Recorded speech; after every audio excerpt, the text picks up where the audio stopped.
Hello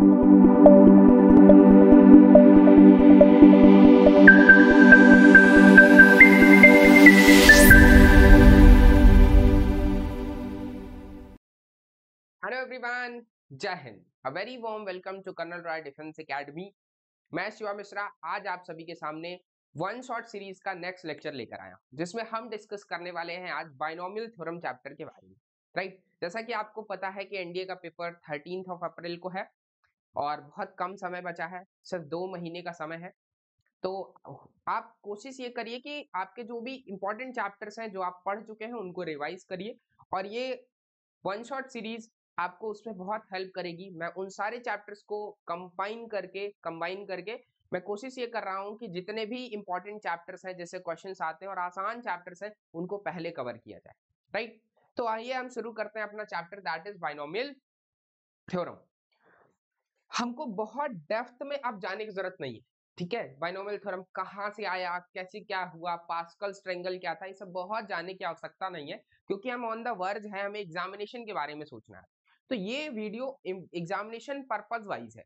अगर आप मुझसे डिटेल में कभी पढ़ेंगे बाइनोमियल थ्योरम तो मैं आपको ये भी बताऊंगा कि पास्कल्स ट्रायंगल वगैरह क्या था, बट आज के लिए इस वीडियो के लिए ये सुटेबल नहीं है, इसलिए मैं आपको सिर्फ रिजल्ट्स बता रहा हूँ और रिजल्ट्स को अप्लाई करना बता रहा हूँ। राइट, तो बाइनोमियल थ्योरम क्या है? एक ऐसी थ्योरम जो कि सॉल्व करती है एक्सपेंशन है x plus y to the power n, है ना। जैसे कि आपको ये पता है x प्लस वाई का होल स्क्वायर क्या होता है।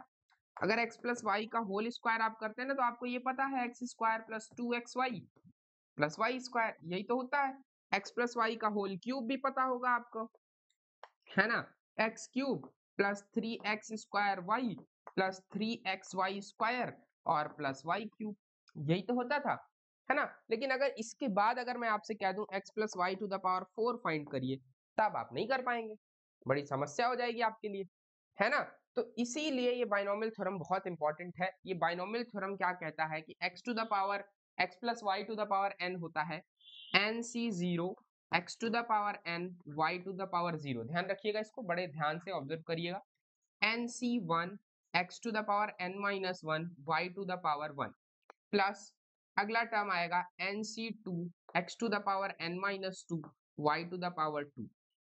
एक टर्म और लिख देता हूं, nc3 x to the power n minus 3 and y to the power 3, so on. जो लास्ट टर्म होगा ncn x to the power 0 and y to the power n।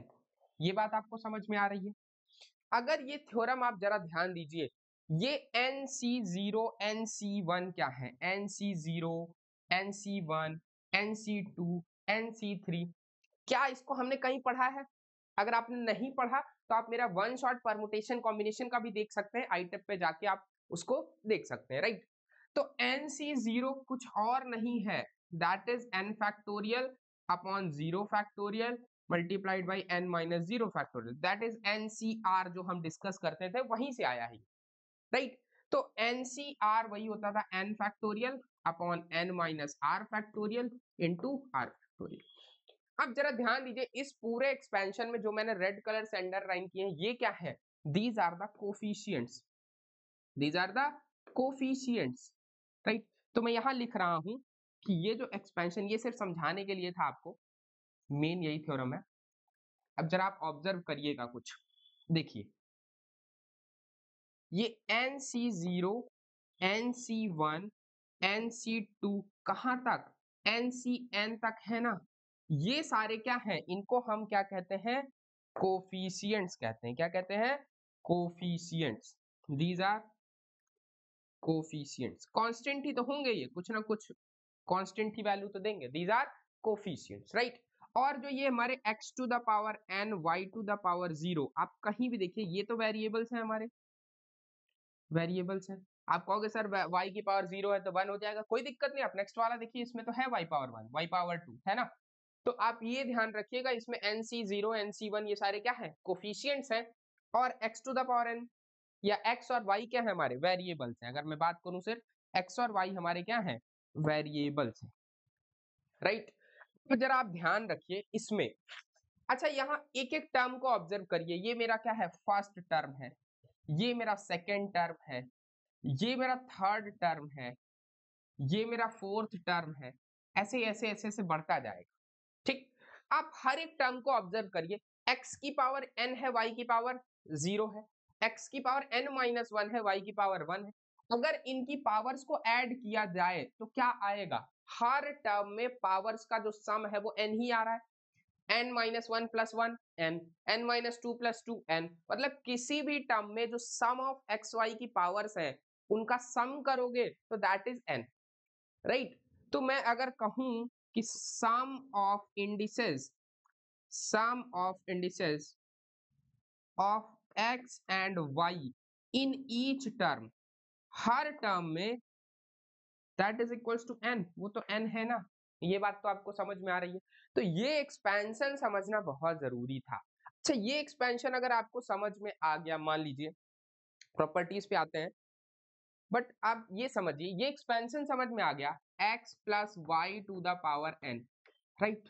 इसको मैंने लिख दिया था nc0 x to the power n y to the power 0 plus nc1 x to the power n minus 1 y to the power n, so on ncn x to the power 0 y to the power n, right? ये expansion अगर आपको समझ में आ गया तो अच्छा ये बताइए, अगर मैं इन प्लेस ऑफ y अगर मैं पुट कर दूं क्या 1, क्या पुट कर दूं 1, अगर मैं पुट कर दिया y इक्वल्स टू 1 तो क्या ये x प्लस 1 नहीं हो गया? x प्लस 1, या मैं लिख दूं 1 plus x to the power n, कोई दिक्कत, कोई समस्या? y की जगह 1 पुट कर दिया तो this is 1 plus x to the power n, बोलो। तो जहां जहां 1 है वहां वहां, जहां जहां y है वहां वहां 1 पुट कर देंगे, बोलो। और एक प्रॉपर्टी आपने पढ़ी है, nc0 की वैल्यू ncn के ही बराबर होती है, मैं इसको रिवर्स करके लिख दूं तो कोई समस्या?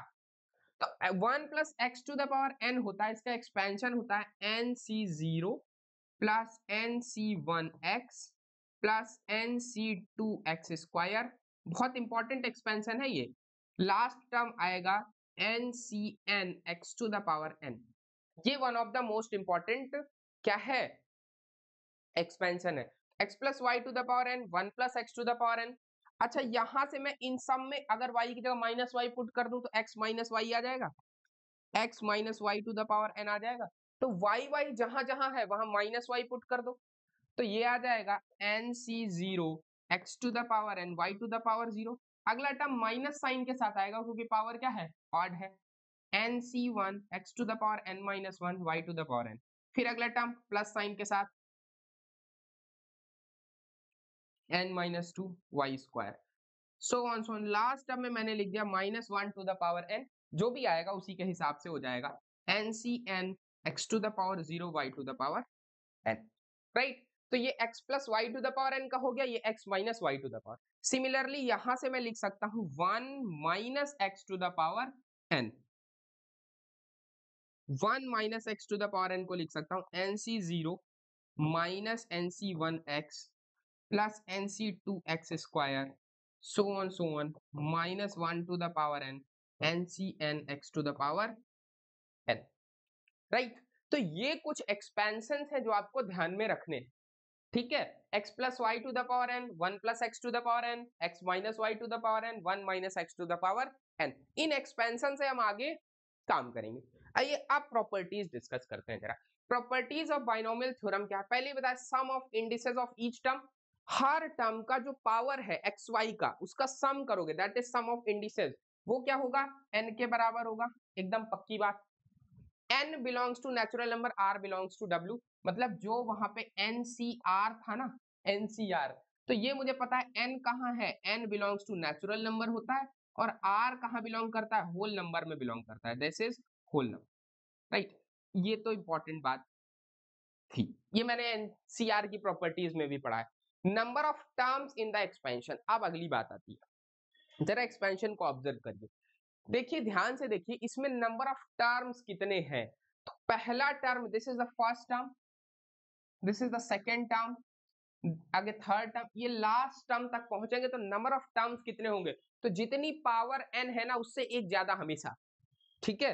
तो मैं यहाँ पे लिख देता हूं, number of terms in the expansion is n plus 1, हमेशा एक ज्यादा, जितनी पावर है उससे एक ज्यादा होगा। अब जरा ऑब्जर्व करिए इन दोनों को, ये दोनों इंपॉर्टेंट है। x plus a to the power n, वैसे ये x plus y to the power n और x minus y to the power n समझ लीजिए, या x plus a to the power n, x minus a to the power n, है ना, ये भी वेरिएबल है y की तरह ही, ठीक है। तो जरा आप ऑब्जर्व करिए पीछे, ये लिखा है x plus y to the power n, ये लिखा है, इन दोनों को अगर ऐड कर दें, सोचो इन दोनों को मैं ऐड कर दूं, तो ऐड करने पे जरा देखो ये टर्म कैंसिल हो जाएगा, मतलब जितने ऑड वाले टर्म्स हैं वो कैंसिल हो जाएंगे ऐड करने पे, इवन वाले टर्म्स बच जाएंगे 2 टाइम्स। उसी तरह लिखा है देखिए 2 टाइम्स MC 0 बचेगा, 0 वाला टर्म, 2 वाला, 4 वाला, 6 वाला, 8 वाला, मतलब इवन नंबर ऑफ टर्म्स बचेंगे जब हम इन दोनों को ऐड करेंगे। सिमिलरली इन दोनों को अगर सब्सट्रैक्ट करेंगे तो यहाँ पे सिर्फ ऑड नंबर ऑफ टर्म्स बचेंगे, राइट। ये बात समझ में आ रही होगी आपको। चलिए 6th पॉइंट देखते हैं, rth term from the end. Starting से मान लो 5th टर्म है, कोई स्टार्टिंग से 5th टर्म है, तो लास्ट से वही टर्म क्या होगा, that is n minus r plus 2th term हो जाएगा। इस स्टार्टिंग से rth टर्म था, तो लास्ट से n minus r plus 2th term हो जाएगा। ये आपको ध्यान में रखना है, बहुत रेयरली इंपॉर्टेंट है, इतना नहीं सोचना है। अब जरा इन एक्सपेंशंस के बारे में, ये थोड़ा सा इंपॉर्टेंट है, इनके बारे में जरा सोचते हैं। x plus a to the power n plus x minus a to the power n, मैंने अभी बताया आपको, इसमें सिर्फ और सिर्फ even number of terms, even वाले कोफिशिएंट, जो इवन कोफिशिएंट्स हैं वो वाले टर्म्स बचेंगे, ऑड वाले सारे कैंसिल आउट हो जाएंगे।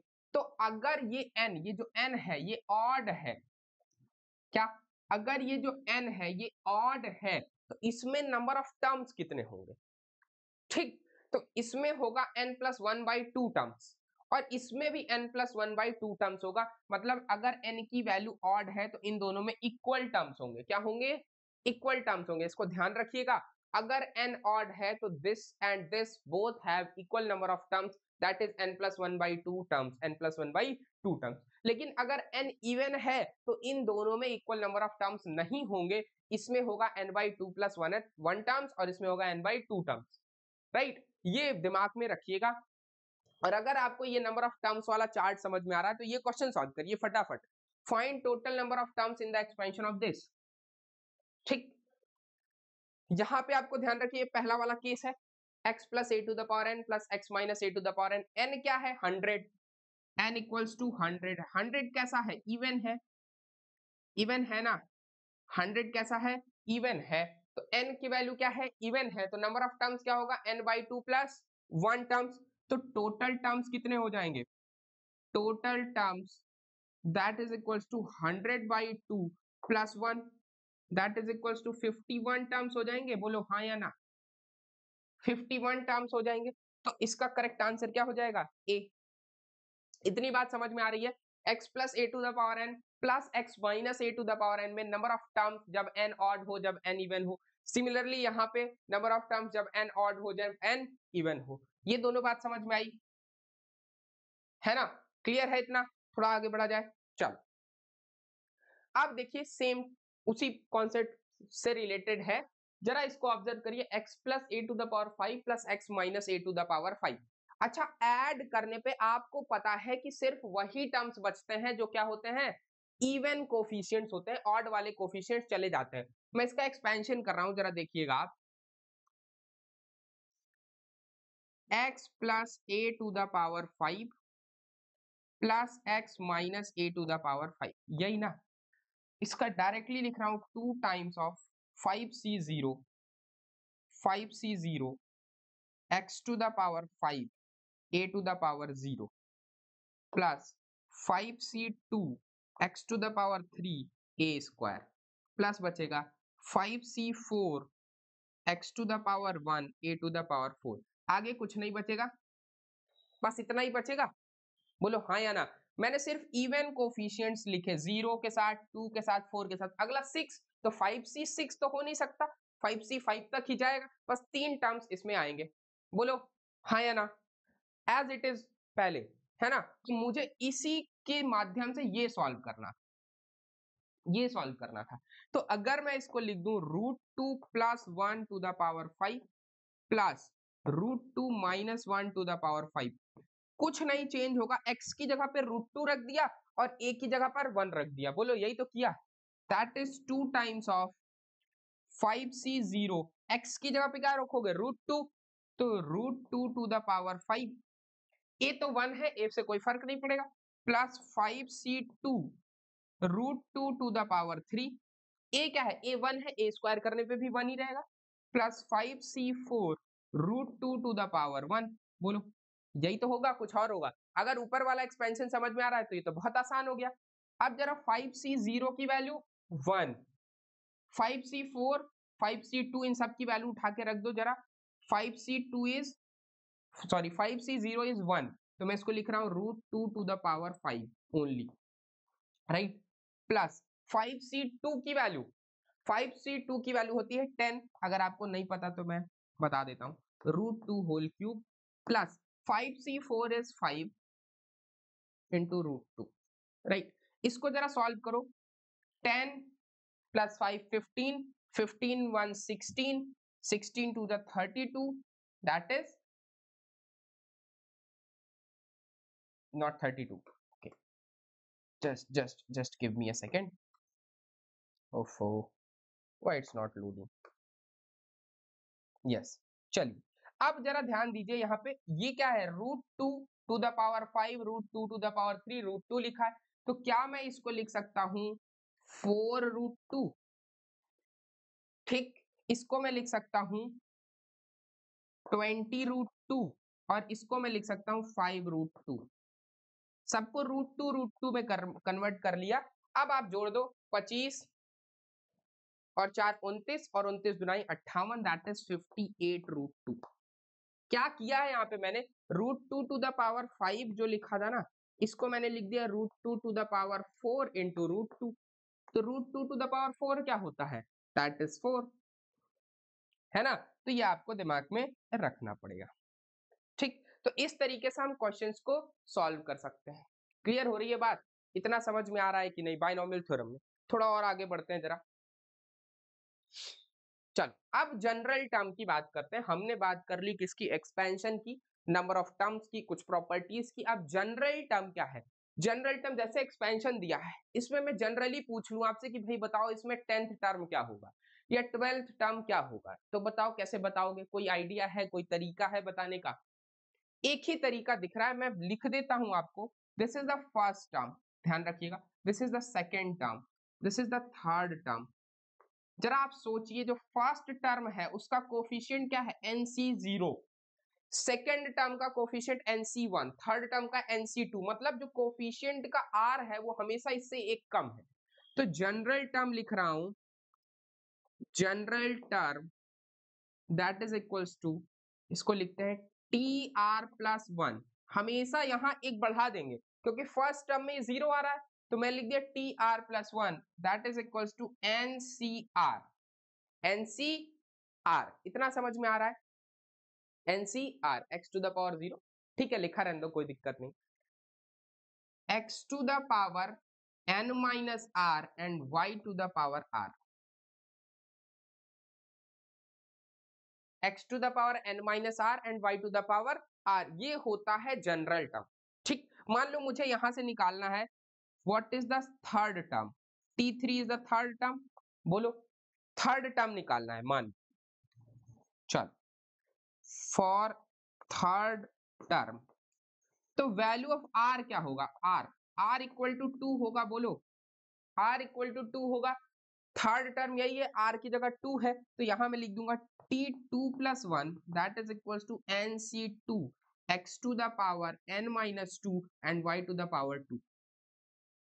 ये बात समझ रहे आ रही है, general term of the expansion, clear है इतना? चलो थोड़ा आगे बढ़ते हैं जरा, अब बात करते हैं थोड़ा मिडिल टर्म की। जनरल टर्म हो गया, इसमें तीन चीजें हैं, general term, middle term and term independent of x, तीन चीजें हैं, general term, middle term and term independent of x. तो पहले हमने बात की जनरल टर्म की, जनरल टर्म आपको समझ में आ गया होगा कि कोई भी टर्म निकालना है तो TR+1 equals to NCR x to the power n-r and y to the power r लिखा है, ठीक है। ये हम जनरल टर्म ऐसे निकालते हैं, कोई भी एक्सपेंशन दे देगा, मान लो मैं आपको एक्सपेंशन देता हूं एक ठो कि भाई बताओ इसमें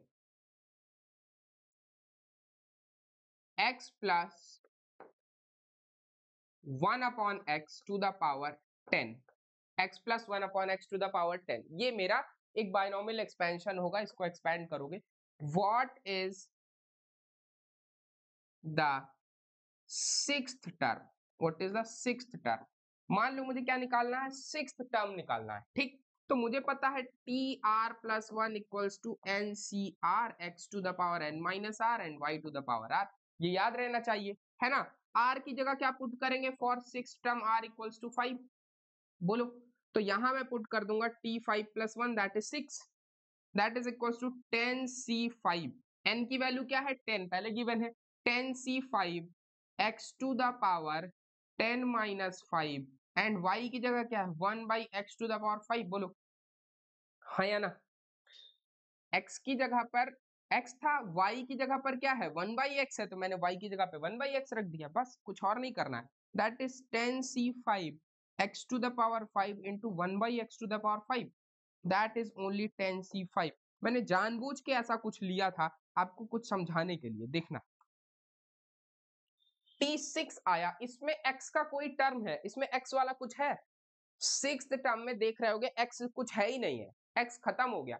ऐसे टर्म्स को कहते हैं टर्म इंडिपेंडेंट ऑफ x। तो यहां मैं लिख देता हूं t6, t6 is term independent of x, term independent of x, independent of x it means there is no variable x in the sixth term, है ना। छठवें टर्म में x है ही नहीं, गायब हो गया, x गायब, है ना। तो sixth term is term independent of x, इस तरह से हम पढ़ेंगे इसको। जरा थोड़ा आगे आते हैं, मिडिल टर्म के बारे में समझते हैं। ये एक्सपेंशन एक लिखा है आपके सामने, ठीक। इस एक्सपेंशन, जरा मैंने एक्सपेंशन कई जगह उल्टा लिख दिया, उल्टा सीधा से बहुत फर्क पड़ेगा नहीं, देखो, है ना। इसको सही कर देता हूं, बट बहुत फर्क पड़ेगा नहीं। चल ऐसे लिखते हैं इसको, यहां पे हम शुरू करते हैं, x to the power n, y to the power 0, x to the power n minus 1 and y to the power n 1, x to the power n minus r and y to the power r, x to the power 0 and y to the power n, ठीक है। ऐसे हम expansion लिखते हैं। अब इस expansion में जरा मिडिल टर्म, मिडिल टर्म मतलब बीच वाला टर्म, अगर आप सोचो n की वैल्यू अगर मान लो 10 है, n की वैल्यू क्या है 10 है, तो टोटल टर्म्स कितने होंगे पहले ये बताओ।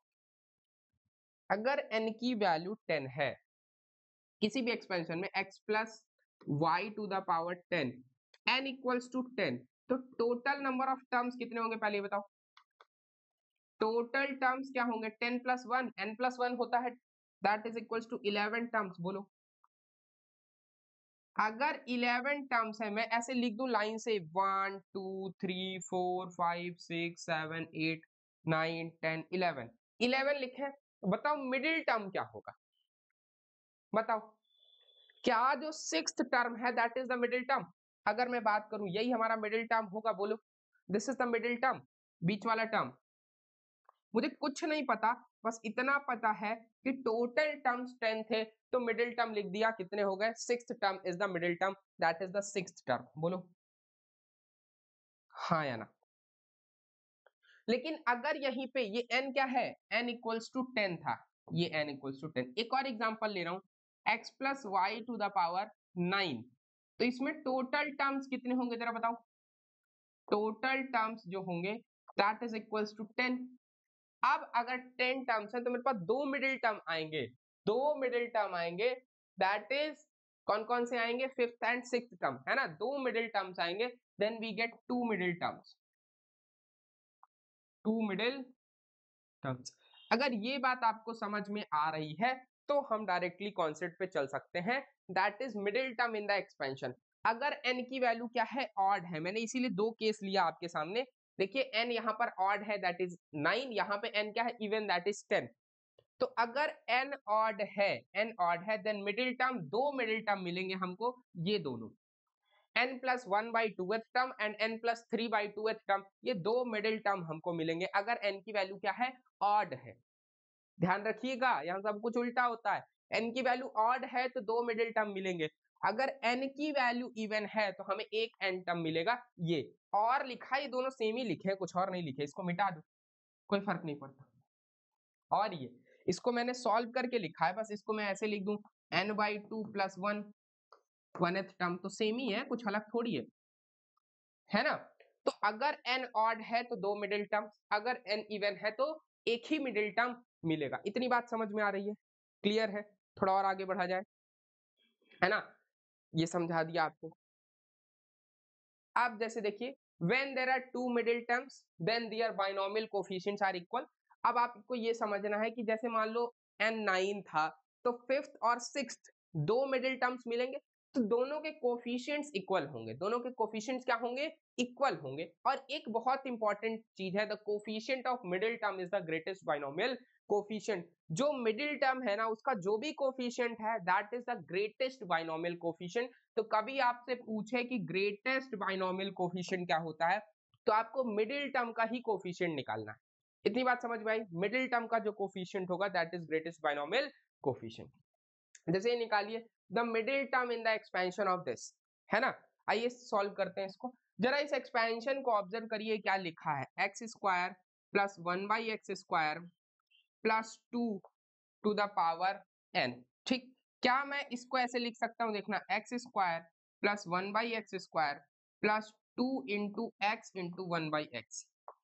बोलो, क्या ये मुझे x प्लस 1/x का होल स्क्वायर दिख रहा है? बोलो, क्या ये मुझे x प्लस 1/x का होल स्क्वायर दिख रहा है? तो मैं इसको एज इट इज ये क्यों ना लिख दूं, x plus 1/x to the power 2n, x plus 1/x to the power 2n। बोलो, इतनी बात तो समझ में आ रही है, कितनी आ रही है? अच्छा, ये 2n कैसा नंबर है? n कुछ भी हो, 2n तो हमेशा इवन नंबर है। बोलो, इवन है तो वन मिडिल टर्म, एक ही मिडिल टर्म मिलेगा, वन मिडिल टर्म। और कौन सा मिडिल टर्म मिलेगा?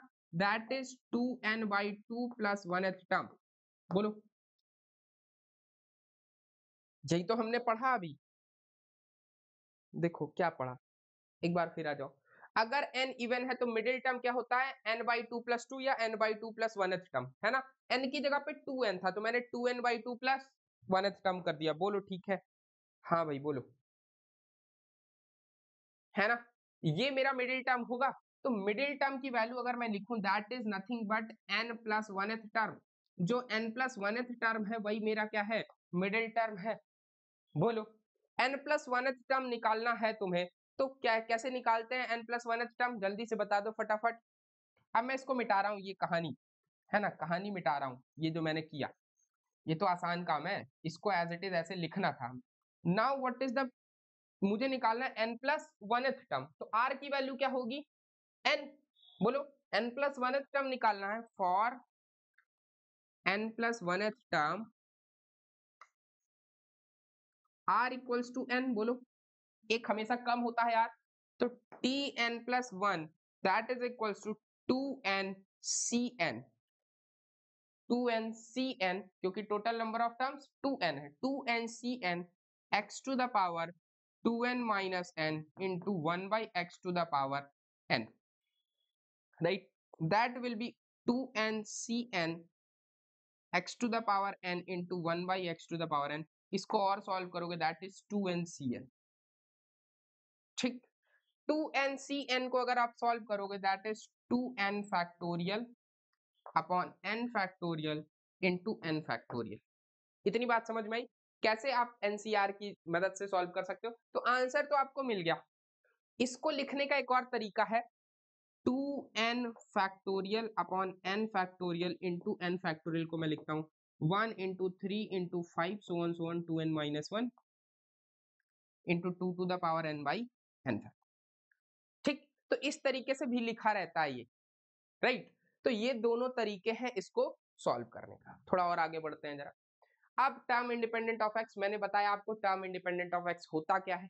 ठीक है, एक ऐसा टर्म जिसमें क्या हो, एक्स वाला टर्म ही गायब हो जाए, एक्स वाला टर्म क्या हो जाए, गायब हो जाए। जैसे अब गायब कैसे होगा ये समझो, मैं अगर लिख दूं ऐसा x प्लस 1/x या x plus 1/x to the power n, चलो ठीक है, इसका जनरल टर्म क्या होगा, इसका जनरल टर्म जरा बताना, जनरल टर्म बताना। T r plus one that is equal to n c r x to the power n minus r and y to not y 1/x to the power r. बोलो यही तो होगा general term, कुछ और होगा।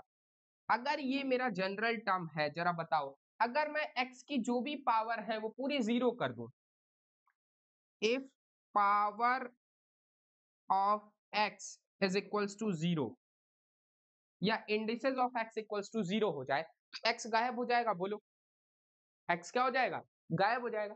तो यहां से क्या मैं इसको थोड़ा सा और सिंप्लीफाई करके लिख सकता हूं, n c r x to the power n minus r, और इसको मैं क्या लिख सकता हूँ, x to the power minus r. बोलो 1/x टू द पावर आर है तो x to the power minus r तो लिख ही सकते हैं, है ना।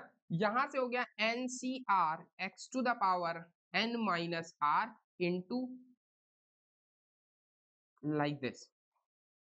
ये आपको पता है कि नहीं, है ना। अगर ऐसा लिखा है तो इन दोनों पावर्स को जोड़ सकते हैं। बोलो जोड़ दिया, तो that is n c r x to the power n minus two r. जहां तक समझ में आ रहा है, मैंने ऐसा एग्जांपल ही लिया है जिसमें एक्स एक्स हो, सिर्फ वाई ना हो, ताकि आपको समझ में आए। तो ये जो पावर आ गई, अगर ये जीरो हो जाए, सोचो एन माइनस टू आर अगर जीरो हो जाए तो ये वाला टर्म गायब। बोलो गायब हो जाएगा ना। तो अगर मैं कर दूं n minus two r equals to zero, तो यहां से मुझे कुछ मिला, two r equals to n, r equals to n by two, मतलब आर की वैल्यू ही मिल गई। यहां से क्या मिल गई? आर की वैल्यू ही मिल गई। अगर आर की वैल्यू मिल जाए तो समझो सारी कहानी ठीक है। चलो अब इसी का स्टेप लिखा हुआ है, जरा इंडिपेंडेंट ऑफ एक्स निकालना है। Right the general term. पहले काम किया हमने, जैसे पहले कर रहे थे हम, देखो हमने सबसे पहले क्या लिखा, जनरल टर्म लिखा।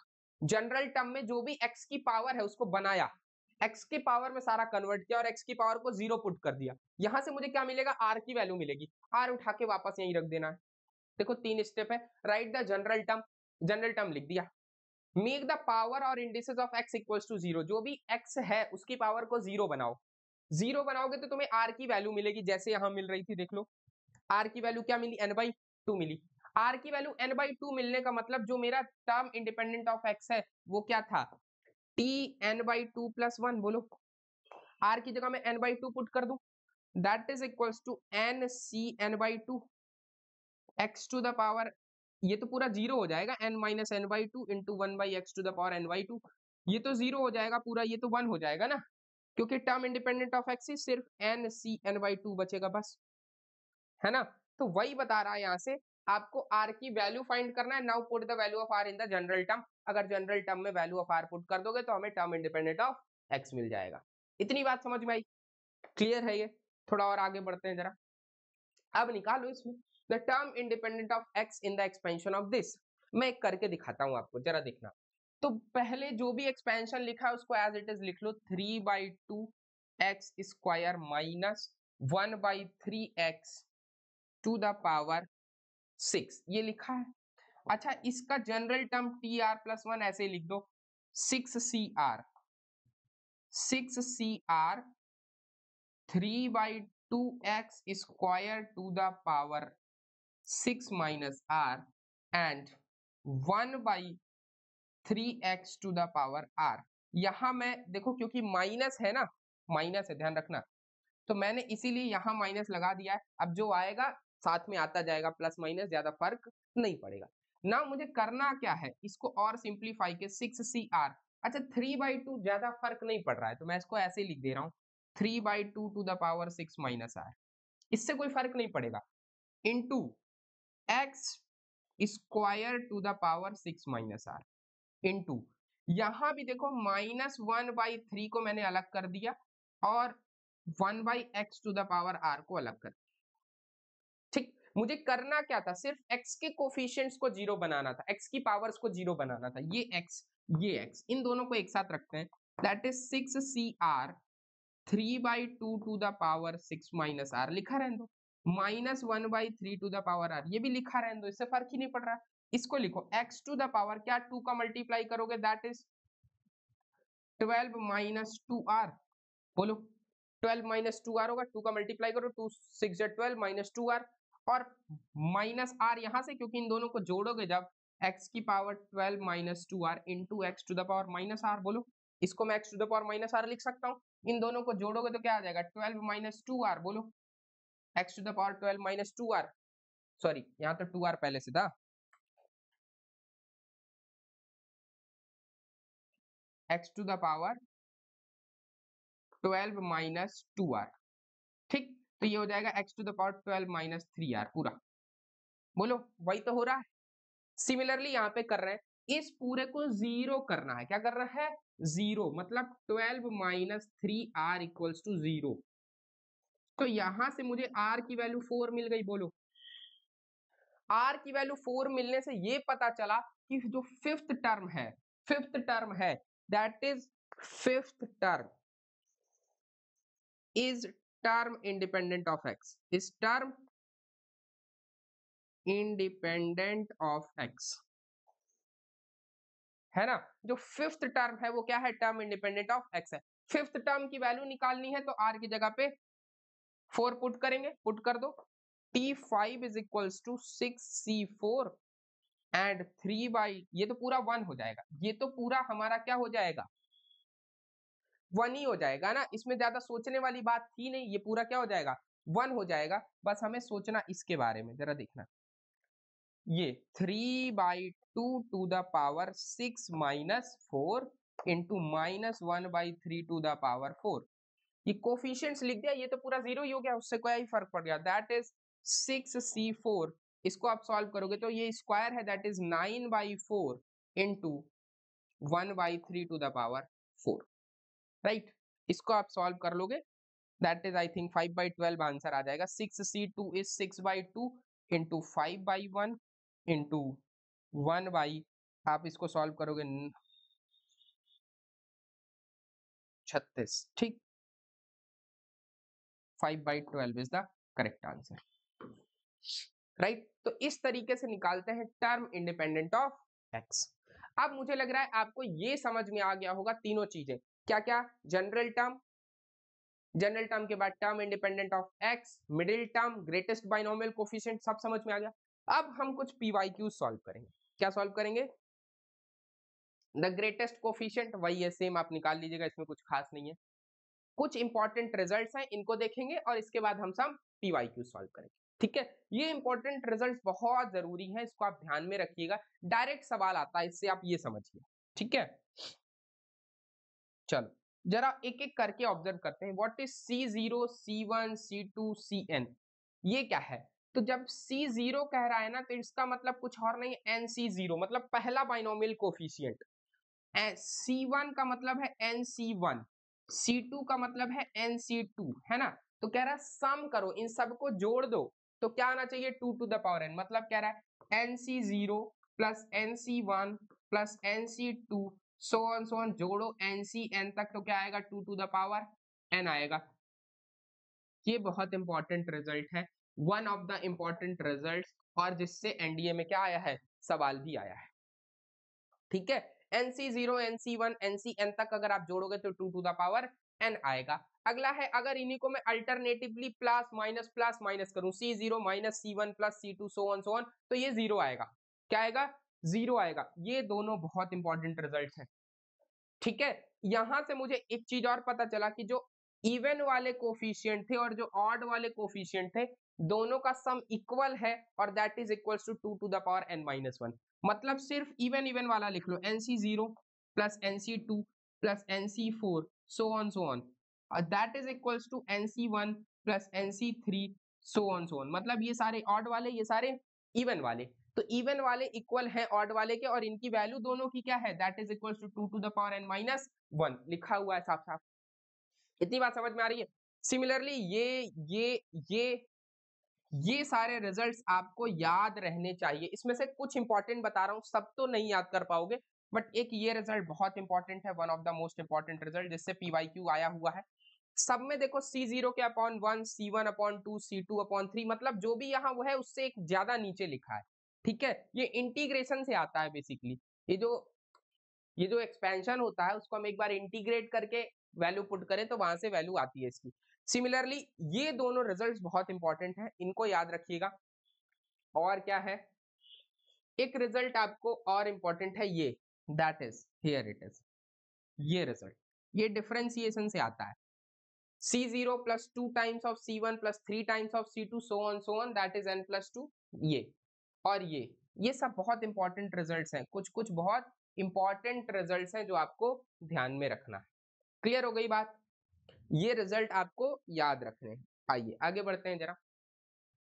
आप कुछ एप्लीकेशन ऑफ बायनॉमियल थ्योरम से जो पीवाईक्यूज हैं हम उनको डिस्कस करेंगे और फिर बात करेंगे आगे, ठीक है? चलो देखते हैं। जैसे एक ये पीवाईक्यू आया है, विजिबल होगा उम्मीद करता हूं आप सभी को। नहीं विजिबल है थोड़ा जूम कर दिया जाए इसको, है ना? अब तो और विजिबल हो गया होगा। Consider the following statements, 25 factorial plus 1 is divisible bye 26, 6 factorial plus 1 is divisible bye 7। अब जरा इस तरह के सवाल आते हैं तो पहले n फैक्टोरियल के बारे में सोचो। मैं आपसे मान लो क्या देता हूं, 5 फैक्टोरियल, क्या 5 फैक्टोरियल। 5 फैक्टोरियल के बारे में जरा सोचो तो 5 फैक्टोरियल था 5 इंटू 4 इंटू 3 इंटू 2 इंटू 1। बोलो अगर मैं पूछ लूं क्या 5 फैक्टोरियल आपका 24 से डिविजिबल है कि नहीं? क्या is 5 factorial divisible by 24? Yes और नो? तो आपको करना क्या है, इसके मल्टीप्लीकेशन में 24 ढूंढना है। अगर 24 मिल गया तो समझो डिविजिबल है, अदरवाइज डिविजिबल नहीं है। जैसे देखो 4 इंटू 3 12, 12 इंटू 2, इन तीनों को मल्टीप्लाई करने पे 24 मिल जाएगा, है ना? मतलब अगर इसके बीच में 24 मिल गया इसका मतलब 5 फैक्टोरियल 24 से डिविजिबल है। सिमिलरली यहां से कह रहा है 25 factorial plus 1 is divisible bye 26, right? तो पहले 25 फैक्टोरियल में 26 को ढूंढना चालू करो। तो 25 फैक्टोरियल जो भी लिखा रहता है, क्या मैं इसको 25 इंटू 24 इंटू सो ऑन 1 तक, यही तो होता है। बोलो अच्छा 26 कैसे बनेगा? 26 बनेगा 13 इंटू 2 से बन जाएगा, एक तरीका ये। इसके बीच में कहीं 13 भी आएगा और कहीं 2 भी आएगा, तो इन दोनों को मल्टीप्लाई करके 26 तो बन जाएगा। इसका मतलब 25 फैक्टोरियल इज डिविजिबल बाय 26, लेकिन प्लस 1 कर देने पे तो डिविजिबल नहीं होगा। इतना समझ रहे हो कि नहीं? 25 factorial is divisible bye 26, clearly divisible है, लेकिन प्लस 1 ऐड करने से then 25 factorial plus 1 is not divisible by 26। ये बात समझ में आ रही है? तो पहला स्टेटमेंट आपका क्या हो गया? गलत हो गया। सिमिलरली आ जाओ 6 factorial plus 1 is divisible bye 7। अच्छा ये थोड़ा सा आसान सवाल, इसको आप ना भी करो। 6 जब आसान है, जैसे 6 फैक्टोरियल क्या होता है? 6 फैक्टोरियल इज 6 इंटू 5 फैक्टोरियल ले सकते हैं। 5 फैक्टोरियल की वैल्यू 120 होती है। अब इसको आप निकाल लोगे तो 720 आ जाए, कुछ ऐसा आएगा। 720 प्लस 1 कर दो, दैट इज 721। 721 को 7 से डिवाइड करोगे कितना आ जाएगा? 103 आई थिंक, राइट? 103। तो क्लियरली डिविजिबल है, ये दिख रहा है, तो इसमें आपको चेक करने की जरूरत नहीं थी। तो only second statement is the right statement. इस तरह के सवाल आते हैं। This was the PYQ of NDA. NDA का एक पीवाईक्यू था जो कि हमने बड़ी आसानी तरीके से लॉजिक से सॉल्व कर लिया, ठीक है? चलो थोड़ा और आगे समझते हैं जरा। इस तरीके के सवाल भी आते हैं, देखना जरा। अगर मैं बात कर रहा हूं 1 factorial plus 3 factorial plus 5 factorial plus 7 factorial up to 199 factorial is divisible by 24। आपको करना क्या होता है? आपको देखना, ये सम लिखा है ना ऐसे लंबा सा, इस पूरे में तो देखना नहीं है। करना क्या है, इसको एज इट इज लिखो। 1 फैक्टोरियल, 3 फैक्टोरियल, 5 फैक्टोरियल, 7 फैक्टोरियल, आगे वाला बहुत फर्क नहीं पड़ रहा है। अच्छा 1 फैक्टोरियल में 24 है नहीं, 3 में नहीं है, 5 फैक्टोरियल में what is 5 factorial? 5 factorial 5 into 4 into 3 into 2 into 1, यही ना? इसमें मुझे 24 साफ साफ दिख रहा है।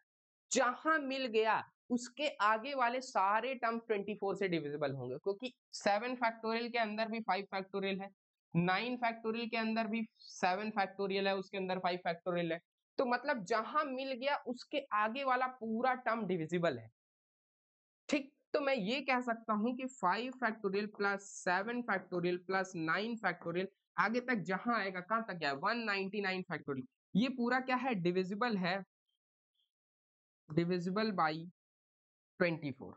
इतना मैं क्लियरली कह सकता हूं। जहां आपको 24, जिस फैक्टोरियल के अंदर 24 मिल गया, उसके आगे वाला पूरा सम डिविजिबल हो जाएगा 24 से।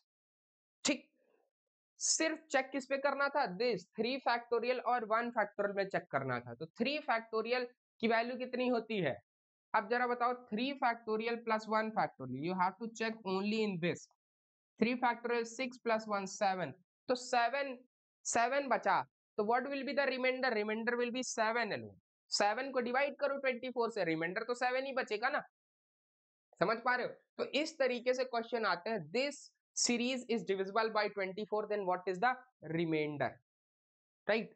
तो लॉजिक वाले सवाल हैं, इनको एप्लीकेशन ऑफ बाइनोमियल थ्योरम भी कहते हैं। थोड़ा आगे बढ़ते हैं जरा, ये एक और अच्छा सवाल है, बहुत अच्छा सवाल है, जरा देखते हैं।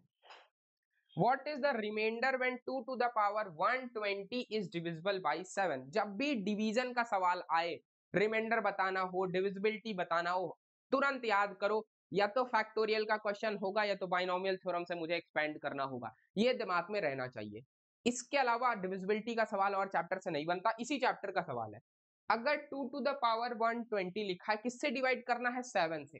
किससे डिवाइड करना है, 7 से। हमेशा इसको कोशिश करो, always try to make it a sum expansion, है ना।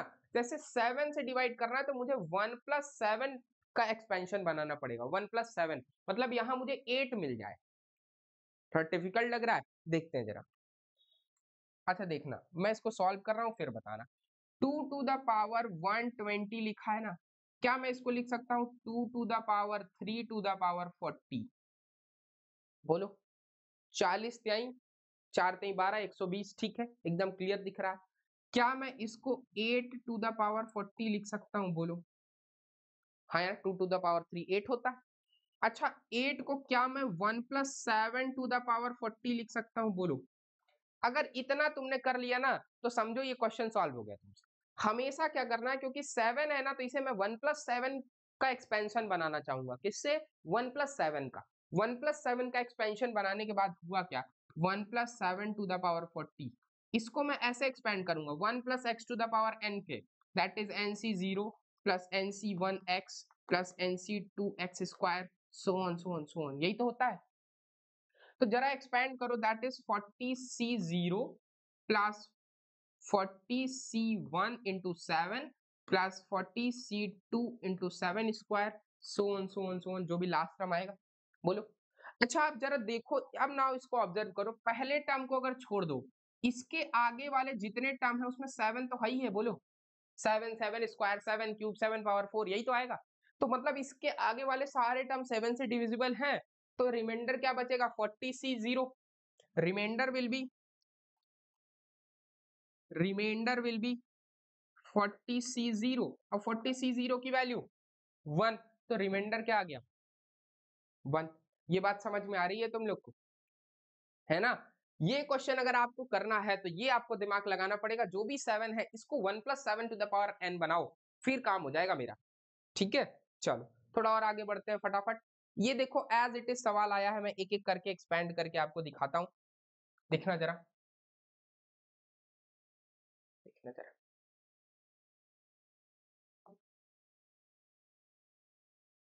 है ना, देखो इसमें 3 3 क्वेश्चन है, मैं एक एक करके एक्सपैंड करके दिखाऊंगा।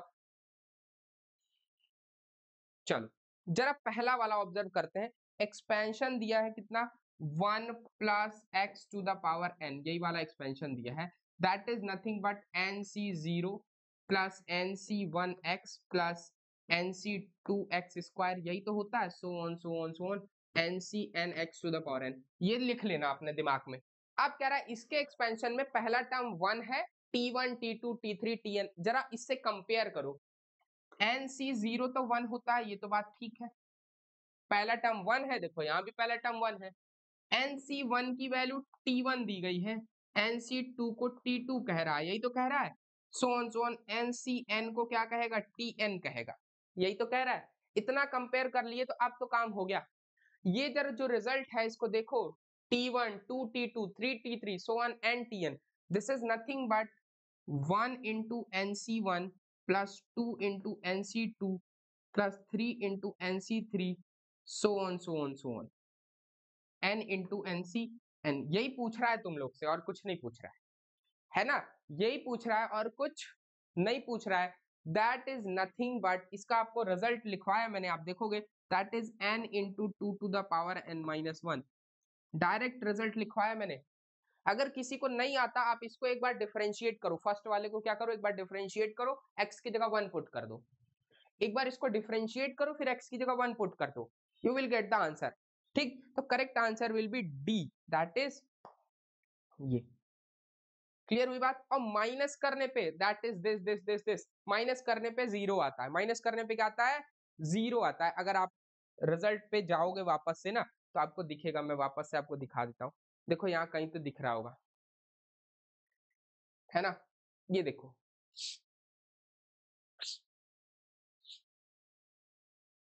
इसमें डिफरेंशिएशन वाला लिखा है कहीं?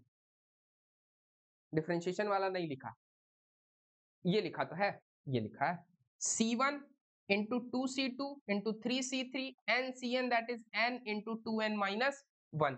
दिखा ना? इसी के ऊपर देखो जरा, C1 minus 2C2 plus 3C minus के साथ 0, ये दोनों रिजल्ट्स लिखवाए मैंने, दोनों सवाल पूछे गए एनडीए में। दिख रहा है क्लियरली? चल, इतना समझ में आया? बोलो हाँ या ना। तो ये दो दो क्वेश्चंस तो बहुत आसानी से हो गए। अच्छा, इसमें तीसरा देखो, तीसरा तो और आसान है, तीसरा वाला तो और आसान है। T1 plus T2 plus T3 plus Tn पूछ रहा है, मतलब sum of all binomial coefficients, that is NC0 plus NC1 plus NC2 so on NCn तक। पर इसका रिजल्ट तो मैंने बताया 2 टू द पावर n। ठीक, तो ये तीनों बहुत आसान आसान सवाल थे, डायरेक्ट रिजल्ट थे। अगर आपको रिजल्ट याद रहेगा, एक ही साल में पूछे गए तीनों सवाल है, ढाई 7.5 नंबर का सवाल है। इतना समझ में आया? चलो थोड़ा और आगे बढ़ते हैं। एक ये सवाल था, what is the coefficient of x to the power 10 in the expansion. Try करिएगा खुद से, ये भी एनडीए में पूछा गया सवाल है ना? Coefficient of x to the power 10, थोड़ा हिंट दे देता हूं, इसको जरा आप सॉल्व करोगे, इसको जरा सॉल्व करोगे तो ये क्या लिखा है? अगर इसमें मैं minus, that is 2 minus x square minus 1 by x square to the power minus 5, यही लिखा है।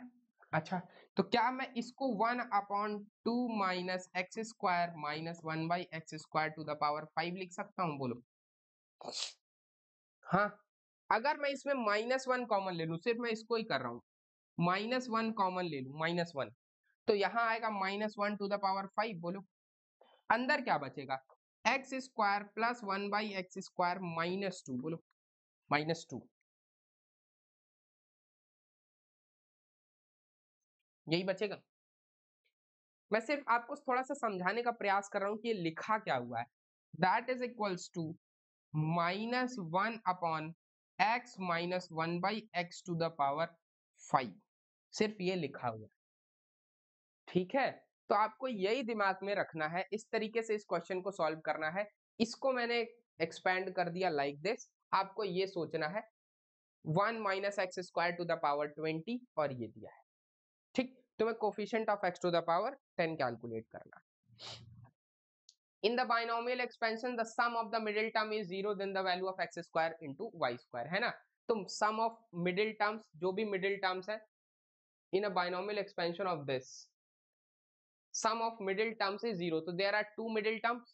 ठीक, चलो मैं इसको थोड़ा सा और हिंट दे देता हूँ, that is x plus y to the power 2n plus 1, और दिया है x minus y to the power 2n plus 1, right? क्या मैं इसको डायरेक्टली ये नहीं लिख सकता, a plus b a minus b, x plus y into x minus y to the power 2n plus 1, यही तो लिखा है। बोलो हाँ या ना? अगर ये लिखा है तो क्या मैं इसको लिख सकता हूँ x square minus y square to the power 2n plus 1 directly. 2n plus 1 कैसा नंबर है? ऑड नंबर है, इसका मतलब मेरे पास टू मिडिल टर्म्स मिलेंगे, दो मिडिल टर्म्स मिलेंगे। कौन कौन से होते थे जल्दी से बता दो? n plus 1/2 and n plus 3/2, है ना?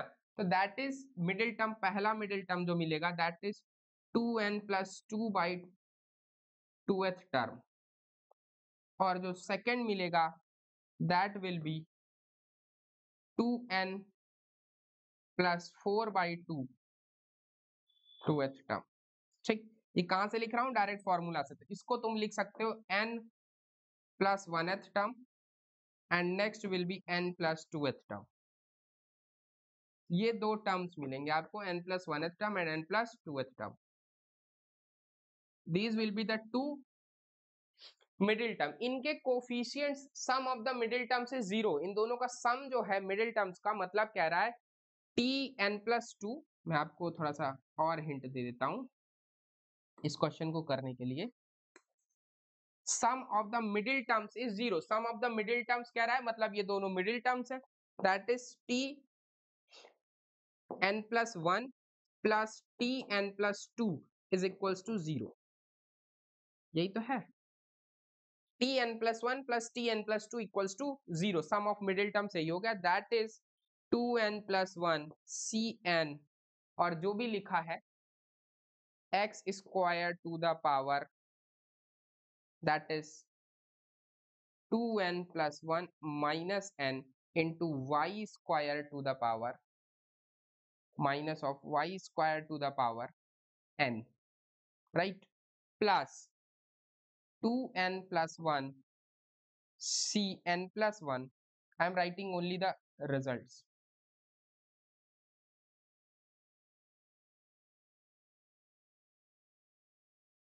राइट। अगर मैं बात कर रहा हूं x square to the power 2n+1 minus n+1 into minus y square to the power n+1, ठीक, इन दोनों का सम क्या है? 0 है, राइट। अगर आप इसको कैलकुलेट करोगे ना तो यहां से आपको x square plus y square मिल जाएगा। कोफिशिएंट्स एक ही साथ रखते हैं, ये कोफिशिएंट्स है, इसको उधर लेके जाते हैं एक को, ठीक है। लेके जाओगे यहां से 2n+1 cn x square to the power, इसको आप सॉल्व करोगे तो ये क्या आ जाएगा? n+1 और minus y square to the power n, ऐसे लिखा रहने दो, ठीक। दैट इज इक्वल्स टू, इसको उधर लेके जाओगे तो माइनस के साथ आ जाएगा 2n+1 cn+1 into x square to the power, इसको और सॉल्व करोगे तो ये आएगा सिर्फ कितना? n बचेगा, n into y square to the power n+1, right. यहां से आप काट के देखो, ये x square to the power n से ये कटेगा एक, ठीक, यहां से एक ये कटेगा, ठीक। ऐसे आप काटोगे तो आपको मिलेगा यहां से 2n+1 cn+1 upon 2n right, ये आपको मिलेगा एज अ रिजल्ट। क्लियर हुई बात? इतना समझ में आया? आप सॉल्व करोगे तो मिल जाएगा। एक और तरीका है, n की वैल्यू कुछ पुट करके निकाल सकते हो। n इक्वल्स टू 0 पुट कर दो तो तब भी आ जाएगा, है ना। n इक्वल्स टू 0 पुट कर दोगे तो क्या आ जाएगा? यहाँ पर x square minus y square आ जाएगा, ठीक है। ऐसे भी आप निकाल सकते हो, कोई दिक्कत नहीं है ना। n इक्वल्स टू अगर 0 पुट कर दो तो यहाँ पे ये भी तो एक तरीका है। शॉर्टकट क्या है? शॉर्टकट है पुट n इक्वल्स टू 0। अगर n इक्वल टू 0 पुट कर दोगे तो यहाँ पे आ जाएगा x प्लस वाई बचेगा और x माइनस वाई बचेगा, यही तो, that is x square minus y square. दो ही टर्म्स है, दोनों मिडिल टर्म्स है ना, दोनों मिडिल टर्म्स है, तो इनका सम कितना? 0, that is equals to x square equals to y square. अगर x square upon y square equals to 1, यहाँ से मिल गया आपको, ठीक है। तो ये भी एक तरीका है, शॉर्टकट तरीका भी है, शॉर्टकट तरीके से भी किया जा सकता है। चलो, the fourth term in the expansion is then the value of mn। वही क्वेश्चन है, फोर्थ टर्म आपको निकालना है इन द एक्सपेंशन। तो फोर्थ टर्म क्या होता है? What is t4? That is equals to nc3, जो भी पहला टर्म है mx to the power 4 minus 3 and 1/x to the power 3, right, that is equals to 5/2। ये दिया गया है, ये मैं आपको इक्वेशन बना के दे दिया हूं कि फोर्थ टर्म की वैल्यू 5/2 दी गई है, आपको mn फाइंड करना है, राइट, आपको mn फाइंड करना है। n है कहीं पे? हाँ ठीक है, पावर n दिया है ना, पावर n, रुको, 4 नहीं, जो दिया है पावर n दिया है, तो दैट इज n-3, और यहाँ पे क्या हो जाएगा? 3। राइट। तो आपको mn फाइंड करना है, इक्वेशन मैंने बना दी है, राइट। इस तरीके के क्वेश्चंस आते हैं। सिमिलरली यहाँ पे भी है 1 plus x to the power p and 1 plus x to the power q is if the coefficient of x cube is 35 then what is the value of p plus q। Coefficient आपको निकालना है, तो coefficient of x to the power 3 निकालना है। तो that is, पहले आप इसको सॉल्व करिए, आप इसे ऐसे लिख सकते हैं, देखो सोल्यूशन अगर करना है ना तो 1 plus x to the power p multiplied by 1 plus x to the power q, right. तो ये कुछ और नहीं है, 1 plus x to the power p plus q है, बोलो यही है मेरा expansion. Now coefficient of x to the power 3 यही निकालना है। x क्यूब कहाँ मिलेगा मुझे, x क्यूब मिलेगा that is the fourth term में, x cube that is t4 में मिलेगा मुझे। तो t4 क्या होता है, that is equals to NCR, t4 is NCR that is NC3 x to the power 3, यही तो मिलेगा t4, 1 plus x to the power n के एक्सपेंशन में, और n की जगह पे क्या है p plus q c3 x to the power 3, यही तो है t4, right. And that will be p plus q c3 that is equals to 35। ये कितना गिवन है, 35 गिवन है, राइट। ठीक, तो यहां से आप p plus q की वैल्यू भी निकाल सकते हैं। क्लियर हो गई बात, डन, इतना समझ में आ रहा है। अब आप कंपेयर करके p plus q की वैल्यू अगर 5 पुट करोगे तो 5c3 क्या आएगा, 6 पुट करोगे तो 6c3 क्या आएगा, 7 पुट करोगे तो क्या आएगा, ऐसे पुट करके आप चेक कर सकते हो इसको, ठीक है। जैसे अगर 7c3 निकालो, what is 7c3, that is equal to 7/3 into 6/2 into 5/1, तो ये कट गया, 7 पता 35 आ गया। तो आपको पता हो गया p plus q की वैल्यू क्या आ जाएगी, 7 आ जाएगी। कंपेयर करके आप इसको निकाल सकते हैं, ठीक है। ये वैल्यू क्या आ गई, 7 आ गई। This is the required. इस तरीके से PYQs आप अटेंड कर सकते हैं। This was the overall lecture of binomial theorem, ठीक है। होप करता हूं आपको ये समझ में आया होगा। And that's it for binomial theorem. और कुछ अगर आपके कोई डाउट्स रह जाते हैं, कोई क्वेश्चंस रह जाते हैं, आप कमेंट डाउन करके बता दीजिएगा, हम उसको सॉल्व करेंगे और आपको उसका भी सोल्यूशन यहाँ पे एक नया वीडियो के थ्रू बता देंगे या शॉर्ट्स के थ्रू बता देंगे, ठीक है। That's it for today's lecture.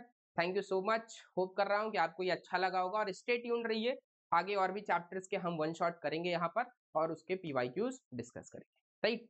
Thank you so much, जय हिंद।